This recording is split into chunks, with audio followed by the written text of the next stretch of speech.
నన్ను శుద్ధుని చేసింది సిలువను మించిన క్షమయే లేదని కలువరి కన్నా కరుణే లేదని సిలువను మించిన క్షమయే లేదని కలువరి కన్నా కరుణే లేదని రుజువు చేసింది రుణము తీర్చింది ప్రాణమిచ్చింది ప్రేమను పంచింది ఎంత కృపయ్యా ఎంత కరుణయ్యా ఎంత జాలయ్యా ఎంత దయయ్యా అయ్యా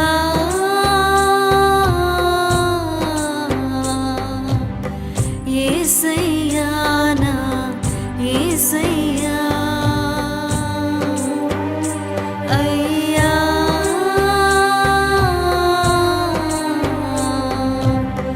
యేసయ్యా నా యేసయ్యా. అసలు ఎంతవరకు బ్రతికి ఉన్నావు అంటే నువ్వైనా నేనైనా 77 సంవత్సరాలు వచ్చేసాయి. ఎంతవరకు బ్రతికించాడంటే ఏంటిది? దేవుని కృప కాదా? ఒకసారి ఆలోచించండి. ఒక్క రోజు గడుస్తుందంటే మళ్ళీ రోజు ఇస్తున్నాడంటే కనుక ఇప్పుడు ఏమోనండి ఏదో జరిగిపోతుంది. నాకు చాలా భయంగా ఉంది. జయశ్రీ గారు ఉన్నప్పుడు నాకు చాలా కంగారు వచ్చేసి నా బ్రతుకులోను ఏదో అనారోగ్య పరిస్థితులు బట్టి ఆ డాక్టర్ అమ్మ దగ్గరికి వెళ్ళాను. ఆవిడ హిందూరాలు, నేనే క్రైస్తవురాలని. ఆవిడ దగ్గరికి వైద్యానికి ఆవిడే ఫ్యామిలీ డాక్టర్ లాగా ఉండేవారు. అక్కడికి వెళ్తే ఆవిడ ఏమో మేడం నాకు చాలా భయంగా ఉంది, ఏం జరుగుతుందో నేను ఏమవుతానో అని అన్నాను స్టూల్ మీద కూర్చుని. టీచర్ గారు ఎందుకండి మీకు అంత కంగారు, ఈవేళ గడిస్తే చాలు కదండి అన్న. చెంప చెల్లుమనిపించింది నాకు. ఏమన్నది ఈ రోజు గడిస్తే చాలు కదా, రాత్రి పడుకున్నాము లేచాము, ఒక రోజు ఇచ్చాడు, ఈ రోజు గడిస్తే చాలు కదా, ఇంకో రోజు దేవుడు చూసుకుంటాడు కదా, ఎప్పుడో ఏదో అయిపోద్దని ఎందుకండి మీకు అంత కంగారు టీచర్ గారు అని అడిగింది ఆవిడ. అప్పుడు నోరు మూసుకుని ఇంకా చెంప చెల్లుమనిపించింది కదా మరి ఆ మాటతోటి ఆవిడ. కనుక అలా చెంప చెల్లుమనిపించాలి మనం ఇప్పుడు ఎవరికి? ఇలాగా అపోహలు పడేటటువంటి వారికి. ఇంక మనం మెత్తక్కలేదు. ఇంక మనం మెత్తితే ఏమవుతుందో తెలుసా? మళ్ళీ ఊడిపోతూ ఉంటుంది. మెత్తితే మళ్ళీ ఊడిపోతూ ఉంటుంది. ఏం చేయాలి తెలుసా? ఆపరేషన్ చేసి కుట్లేసేయాలి. ఇంకా దాన్ని చెడుగంతా తీసేసి అవిశ్వాసం అనేటటువంటి ఆ చెడుగంతటి కూడా తీసివేసి ఏం చేయాలంటే విశ్వాసపు బ్రతుకుకు మనం అలవాటు చేసే పరిస్థితి మనం కల్పించుకోవాలని మరి మనం వాక్యం ద్వారా తెలుసుకుంటూ ఉన్నాం. కనుక ఏటేళ్ళ కాలం ఒకలాగే ఉండొద్దు. 10 మందికి చెప్పేటువంటి వారమై ఉన్నాం కాబట్టి 10 మందికి చెప్పేటువంటి నువ్వు నేను కూడా మనకు మనమే బోధించుకుందాం. మనకు మనమే బోధించుకుని అందరినీ కంగారు పెట్టకుండా, ఎవరిని కంగారు పెట్టకుండా, మనకు మనం కంగారు పడకుండా ఉండాలంట. కలవర పడడానికి వీల్లేదండి యేసుప్రభు చెప్పారు. శిష్యులకి ఏం చెప్పారండి? ఇంకో మాట అండి, తాను కలవరపడ్డారంట 14వ అధ్యాయంలో, 13వ అధ్యాయం యోహాను సువార్త. యేసయ్య తాను కలవరపడకండి అని చెప్తున్నారటండి. అంటే మనిషిగా ఉన్నారు కాబట్టి ఆయన ఏం చేస్తున్నారు? కలవరం సహజంగా వస్తుంది. నాకు కలవరం వచ్చు కానీ నేను కలవరపడను. మీరు కూడా కలవరపడద్దు. కలవరపడే రోజులు ఇవి. కలవర పెట్టేటువంటి విషయాలు మనకు కూడా ఉంటానే ఉంటాయి. అప్పుడే ధైర్యం కావాలి. చెప్పమ్మా. పలికిన తర్వాత ఏటమ్మా? ఆత్మలో కలవరపడి అది అలాంటి పరిస్థితి. కనుక ఇప్పుడు మనము తలుపు తీయుటకు ప్రియురాలకి ఇష్టం ఉందంటగానే బద్ధకం వచ్చేసిందంటే.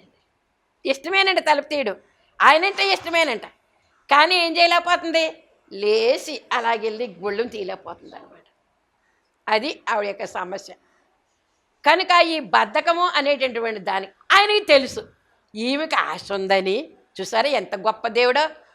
ఆ ప్రియుడికి ఈమెకి ఆశ ఉంది, నా దగ్గరికి రావాలని ఆశ ఉంది. పాపం ఏమనుకున్నారంటే పాపం లేవలేకపోతుంది కావాలి, ఇప్పుడే పడుకుంది కావాలి, ఇప్పుడే ఒక కునుకేస్తుంది కావాలి. కినుకతో కునుకు వేసిందంటండి. కినుకంటే ఏంటి? కోపం. అదే మామూలు పెద్ద కోపం కూడా కాదు, అది చిరు కోపం, అల్ప కోపం అనమాట. అల్ప కోపంతో ఏం చేసిందంటే పైకి ఇప్పుడే కోవులు పడు. ఎంత మంచివాడండి మన దేవుడండి, మన ప్రియుడు మన కోసం ఎంత వేచి ఉంటున్నాడండి. ఇప్పుడే పడుకుంది కాబోలు అనుకునంట కోపం వచ్చి వెళ్ళిపోవలసినటువంటి పరిస్థితుల్లో ఆయన కొంచెం ఆశ చూసుకుంటున్నాడంటండి. ఆయన ఆశనే చందు చూసుకున్నాడంటే, సందు అంటే కొంచెం ద్వారము, కొంచెం అవకాశము. ఇంతైనా ఎగరెక్కంతైనా లోపలికి వెళ్ళడానికి నాకు అవకాశం లేదా అని ఆలోచన చేసుకుని తలుపుకి మధ్యన కొంచెం సందు ఉంటే ఆ సందులో చెయ్యి పెట్టాడంటండి. ఎంత గొప్ప దేవుడమ్మా నీ దేవుడు, నా దేవుడును.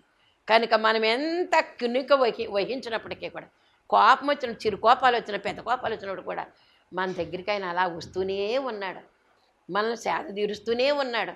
కనుక తలుపు తీయడానికి అనేక ప్రయత్నాలు చేశాడంట ఆయన. ఈ ఆఖరికి ఏం చేశాడంటే తలుపు అరలో నుంచి కొంచెం సందులో నుంచి చెయ్యి పెట్టి తలుపు అంటే కొంచెం చెయ్యి వెళ్ళిందంటే చాలు గెడ వచ్చే పరిస్థితి ఉంటుందన్నమాట. కొంచెం చెయ్యి వెళితే చాలు గెడ వచ్చే పరిస్థితి అనమాట. ఒక్క గెడే కదా అడ్డము. ఆ గెడ తీయటానికి ఆమెకు అంతసేపు పట్టిందంటే తెల్లవారులు కూడా రక్తముతో తడిసినటువంటి సిలువ మీద ఉన్నటువంటి ప్రభువునే మనము తలంచుకోవలసినటువంటి వారమైన. నీ కొరకు నా కొరకు కూడా సిలువలో తడిసిన సిలువ అన్నారు దేవదాసయ్య గారు. సిలువని ధ్యానం చేయాలట, కానీ తడిసినటువంటి సిలువ అటండి. నీళ్లతో తడిసిన సిలువ కాదండి, అది రక్తముతో తడిసినటువంటి సిలువని. అది మనము గుర్తుంచుకోవలసినటువంటి వారమై ఉన్నామని దేవుడు మనకు తెలియజేస్తూ ఉన్నారు. కనుక ఆయన ఆశ పోవట్లేదు. పెండ్లి కుమార్తె మీద ఆశ, పెండ్లి కుమార్తె మీద ఆమెకు ఆయనకు ప్రేమ. ఆ ప్రేమ అటువంటిది. ఎంతగా విసిగించినప్పటికీ కూడా ఆయనకి ఏం రావట్లేదు, కోపం రావట్లేదు. ఆయనకి ఏం పోవట్లేదు, ప్రేమ పోవట్లేదు. అందుకే ఆయన తలుపు సందులో చేయి పెట్టినటువంటి అనుభవాన్ని. అందుకే శిష్యులు ఒకప్పుడు యేసుక్రీస్తు ప్రభువారు సిలువకి ఎక్కిన తర్వాత, ఆయన సమాధి చేసేసిన తర్వాత వాళ్ళందరూ కూడా ఎక్కడికి వెళ్ళి ప్రార్థన చేసుకున్నారండి? శిష్యులండి. ఒకడు పోనే పోయాడు. ఆ టైంలో ఒక లేడంట, మేడగది సహవాసానికి వెళ్ళిపోయారు. ఇంకా ఇళ్ళకి వెళ్ళలేదండి వాళ్ళు. మేడగది సహవాసానికి వెళ్ళి అక్కడ ప్రార్థన చేస్తూ ఉన్నారు. ఆ ప్రార్థన చేసి తలుపేసుకుని ప్రార్థన చేస్తూ ఉన్నారు. 10 మందే ఉన్నారు. వచ్చేసాడు ఆయన. ఎవరు చూసారండి? అందుకే ప్రార్థన చేసుకోవాలి. తలుపు వేసుకుని ప్రార్థన చేసుకోవాలి. ప్రార్థన చేసుకుంటే ఆయన ఉండలేడు అక్కడ. నీ దగ్గరకు వచ్చేయవలసింది. ఆ సహవాసం ఎవరిది? ఆయనది. ఆ కూడికి ఎవరిది? ఆయనది. కనుక వచ్చేసాడు ఆయన. వచ్చేసారు. 10 మంది ఉన్నారు. మీకు సమాధానము. అదే యేసు ప్రభు అంటే ఆనవాళ్ళం. మీకు సమాధానము. ఎందుకంటే సమాధానం కర్త కాబట్టి మీకేమిస్తున్నాడు అనమాట. ఇప్పుడు ఏమీ లేదు, గందరగోళం ఉంది, కలవరం ఉంది. వాళ్ళందరి మనసులో కూడా ఏముందంటే కలవరం ఉంది. ఏమవుతామో తెలియదు. ప్రభుకే ఎన్ని శ్రమలు వచ్చేస్తే మనల్ని ఏం చేస్తారో అని చెప్పి కలవరంతో ఉన్నటువంటి వారికి ఆయనే వచ్చి, ఆయన లేడు అనుకుంటున్నారు వీళ్ళు. నేను చనిపోయాడు కదా, ఉంటాడని ఎలాగనుకుంటారో. లేడు అనుకున్నటువంటి యేసయ్య ఇప్పుడు వచ్చేసాడు. వచ్చేసి ఏం చేస్తున్నాడంటే మీకు సమాధానము కలుగును గాక అని చెప్పినటువంటి మాట. అప్పుడు వెంటనే వారందరికీ ఎంత సంతోషమో వారికి చెప్పాల్సిన మాటలన్నీ కూడా చెప్పారు. హెచ్చరించవలసినటువంటి హెచ్చరికలు, ఇవ్వాల్సిన సలహాలు కూడా ఇచ్చేశారు. ఆయన వెళ్ళిపోయారు. వీరు మళ్ళీ బయటకు వచ్చేసారు. వచ్చేసి తోమ ఆ సమయంలో లేడు. ఆ తోమాను కలిసి ఏమన్నారట? మేము ప్రభుని చూచితిమి అని చెప్పారటండి. ఇంకా అతను చెప్పినటువంటి మాట మనం ఈస్టర్ టైంలో ఎలాగా చెప్పుకుంటాం అవన్నీ కూడా.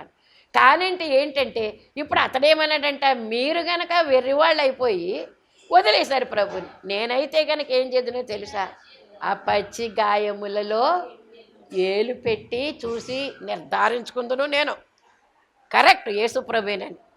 కానీ మీరైతే వదిలేసేశారు అన్నాడు. అంటే అప్పటికే కూడా దేవుడు ఏం చూస్తున్నాడంట? తోమాలో ఉన్న ఆశను చూస్తున్నాడటండి. ఇది గమనించాలి మనం. అసలు మనకి ఎంత బాధ రావాలండి. అదే ఏలు పెడితేనే కానీ నేను నమ్మనన్నాడు కదా.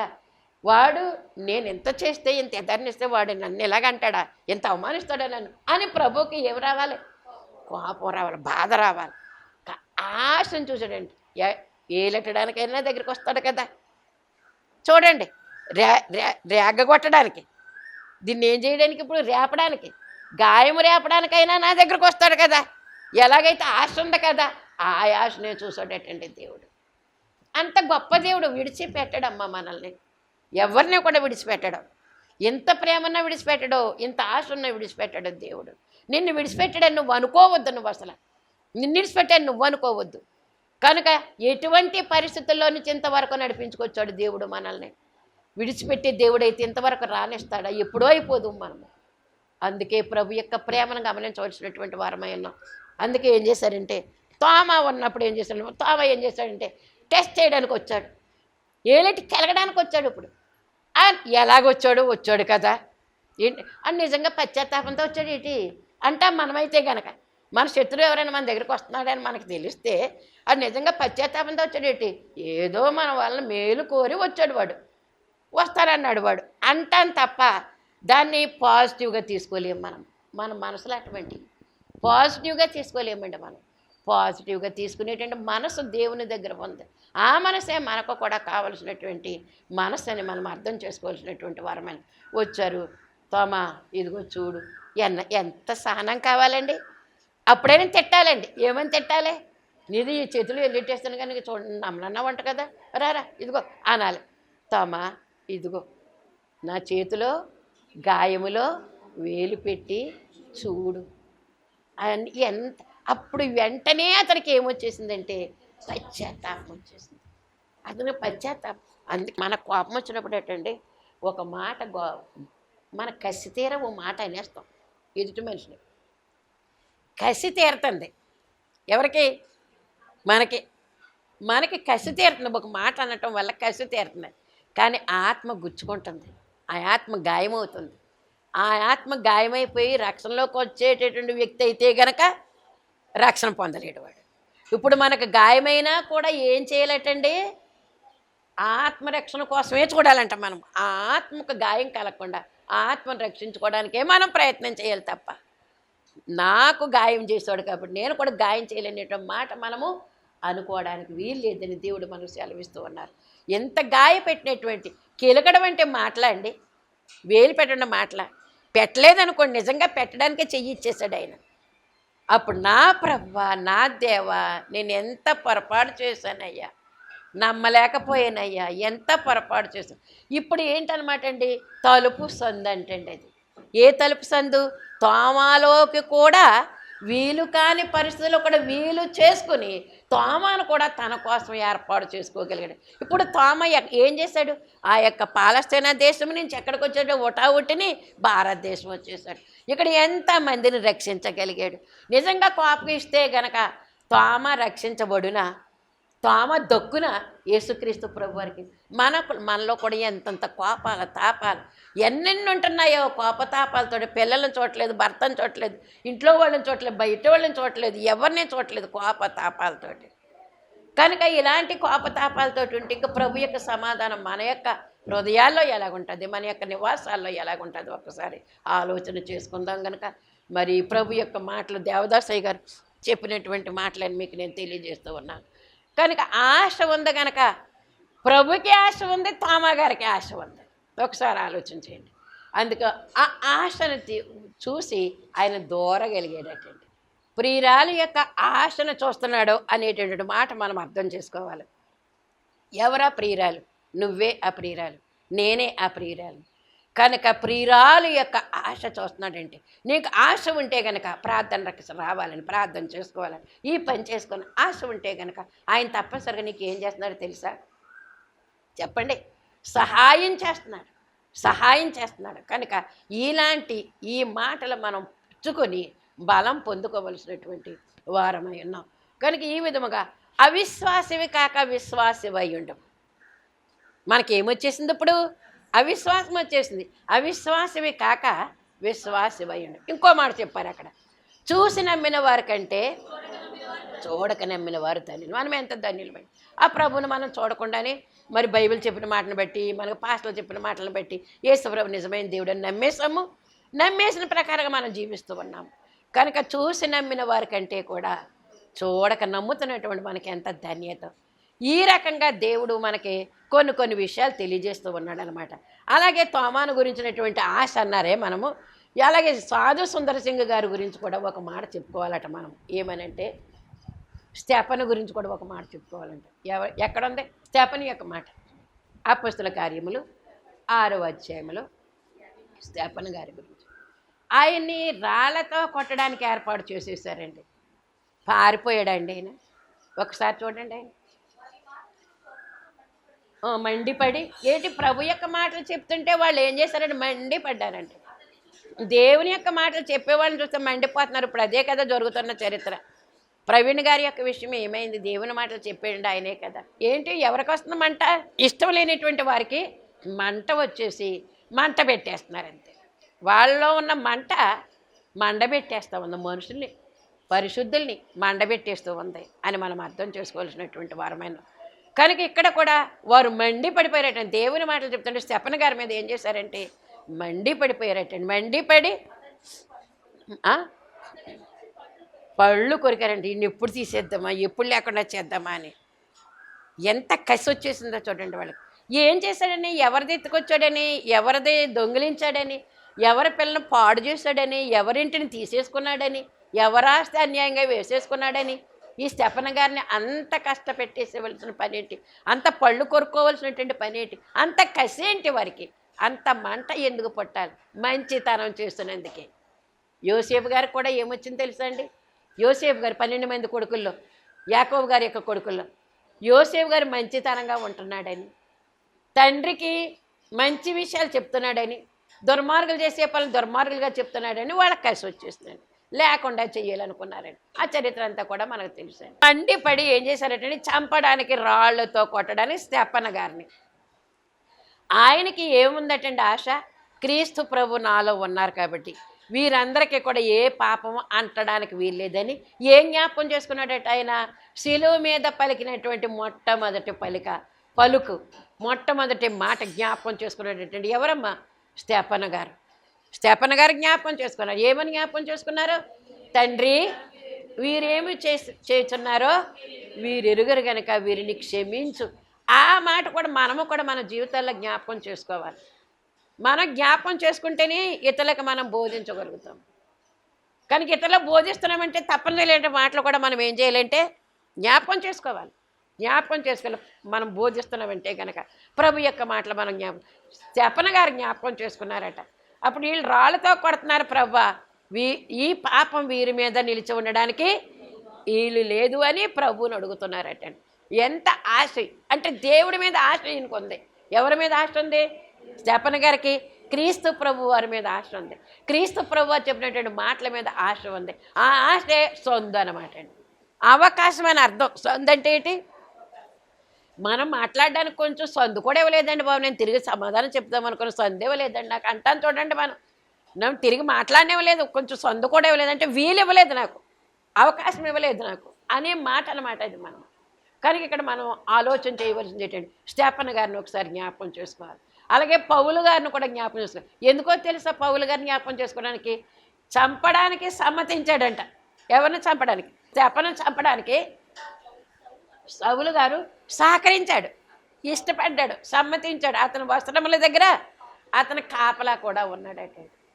అప్పటికి దేవుడు అంటే ఇష్టమే, యేసు ప్రభు అంటే ఇష్టం లేదు పౌలు గారికి. అదొకటి. మనం యెహోవా దేవుడు అంటే ఇష్టమే, ధర్మశాస్త్రం అంటే ఇష్టమే, యేసు ప్రభువుగా వచ్చాడని మాత్రము నమ్మట్లేదు అతనికి. కనుక క్రీస్తు ప్రభువు అంటే ఇష్టం లేకపోయినా దేవుడు అంటే ఆశ ఉంది కాబట్టి ఇతన్ని నేను వాడుకోవాలనుకున్నాడంటే దేవుడు వాడుకోవాలనుకున్న ఆశ ఉంది. కనుక ఆశ ఉండాలి అనేటటువంటిది ఈ రోజున మనకి దేవుడు సెలవిస్తూ ఉన్నాడని మనం అర్థం చేసుకోవాల్సినటువంటి వారమైన. ప్రభువును చంపుతున్నటువంటి వారిని కూడా చంపొద్దు, వీళ్ళ గురించి ఏమి అనొద్దు అన్ని క్రీస్తు ప్రభు యొక్క మాటలు స్టెఫెన్ గారిలోకి వచ్చాయి. ఈ స్టెఫెన్ గారిలో మాటల ప్రభావం కూడా పౌలు గారిలోకి వచ్చాయి. అందుకే పౌలు గారు కూడా ఏం చేయబడ్డాడు అనమాట అండి. 9వ అధ్యాయంలో అపోస్తలుల కార్యం 9వ అధ్యాయంలో దేవుడు కనపడ్డాడు. కనపడి అతన్ని తనకు సాధనముగా వాడుకోవడానికి అవకాశం ఇచ్చాడు దేవుడు. అందుకే ఎంతమందిని హింసించాడో అన్ని హింసలు కూడా పొందాడు పౌలు గారు. అన్ని హింసలు కూడా పొందాడు. కనుక హింసించబడి ఇప్పుడు హింసిస్తున్నామని అనుకుంటున్నారు, కానీ వాళ్ళకు కూడా అన్ని శ్రమలు ఇస్తాడు. వాళ్ళు కూడా దేవుడు ఏం చేస్తాడు? తన పని కొరకు వాడుకుంటాడు. ఇప్పుడు ప్రవీణ్ గారిని చేశారో ఏం చేశారో తెలియదు, కానీ ఆయన బాధ పెట్టారు కాబట్టి ఆయన బాధ పెట్టినటువంటి బిడ్డలు అందరినీ కూడా దేవుడు ఏం చేస్తాడు తెలుసా? అతి త్వరలో దేవుని సేవకు వాడుకుంటాడు. వాళ్ళ నోటితోటే ఒప్పిస్తాడు దేవుడు. వాళ్ళ నోటితోటి ఒప్పించే ఇంత ఘోర కార్యం చేశాను, ఇంత క్రూర కార్యం చేశాను, నేను తప్పు చేశాను నేనని చెప్పి దేవుడు పాదాలు పట్టుకోవడానికి ఒక సమయం దేవుడు ఇస్తాడు. అది మనం గమనించవలసినటువంటి వారమై ఉన్నామని దేవుడు మనకు తెలియజేస్తూ ఉన్నారు. సాధు సుందర్ సింగ్ గారు కూడా, ఆయనకు కూడా ఏంటంటే దేవుడు అంటే చాలా భక్తి ఉందండి. అయితే నిజమైనటువంటి దేవుడు ఎవరో నాకు తెలియాలి, నాకు కనపడాలని పట్టుకునేటప్పుడు తెల్లవారులు కూడా. సాధు సుందర్ సింగ్ గారు ఆయన సిక్కులు, ఆయన నిజమైనటువంటి దేవుడు ఎవరో తెలుసుకోవాలనుకున్నాడట. అనుకుని ఆయన తెల్లవారులు కూడా పాటలు పడ్డాడంట. ఆ దేవతను ఈ దేవతను, ఆ దేవుణ్ణి ఈ దేవుణ్ణి కూడా అడిగాడట. నువ్వు నిజమైన దేవుడు అయితే కనుక నాకు కనపడు, నాకు కనపడు, నాకు కనపడు. అయితే కనపడతలేదు, ఏ దేవుడు ఏ దేవత కనపడతలేదు. కానీ ఒక్క మాట పలుకుతున్నాడు చివరికి వచ్చేసరి, సర్వసృష్టికర్త, నువ్వు సృష్టికర్త అయితే కనుక నువ్వు నాకు కనపడు అన్నాడంట సాధు సుందర్ సింగ్ గారు. ఎవరివైతేని నువ్వు సృష్టికర్తవైతే సర్వ సృష్టికర్త నాకు కావాలి, ఈ సర్వ సృష్టికర్తను నేను చూడాలి అని ఆయన ప్రార్థనలో అడుగుతూ ఉన్నాడు. ప్రార్థనలు అడుగుతూ ఉంటే అప్పుడు శిలువ మీద ఉన్నటువంటి ప్రభు కనిపించారట. ఎవరికి చెప్పండి అమ్మ?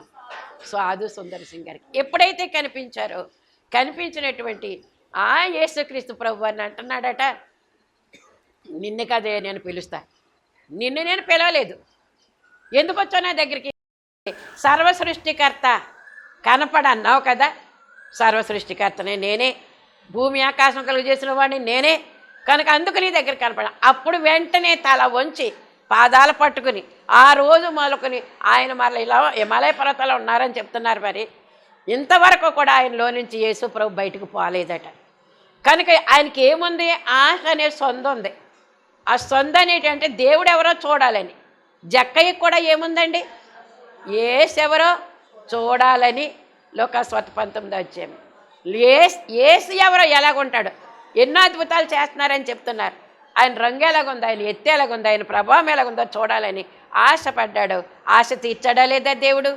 అందుకే తలుపు సందు, ఒక అవకాశము, ఒక వీలు, ఒక వాలు అని మనం అర్థం చేసుకోవాల్సినటువంటి వారమైనా. కాబట్టి సాధు సుందర్ సింగ్ గారు, ఈ సాధు సుందర్ సింగ్ గారికి దేవుడు కనపడ్డాడు.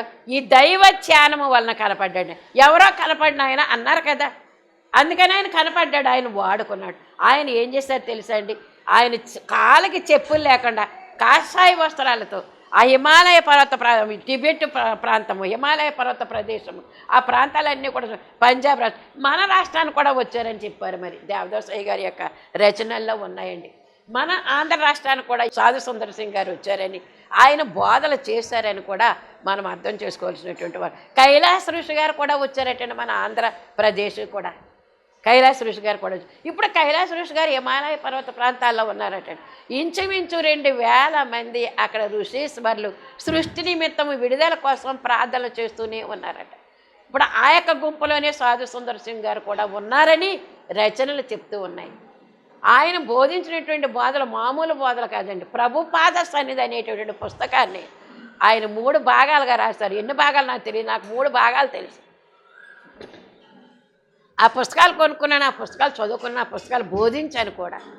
ప్రభు పాద సన్నిధి అంటే ప్రభు యొక్క పాదముల దగ్గర మనం ఉంటే ఎలాంటి పరిస్థితి కలుగుతుందో అనేటటువంటి విషయాలు ఆయన తెలియచేసినటువంటి విషయం అని మనము అర్థం చేసుకోవాల్సినటువంటి వారమైన.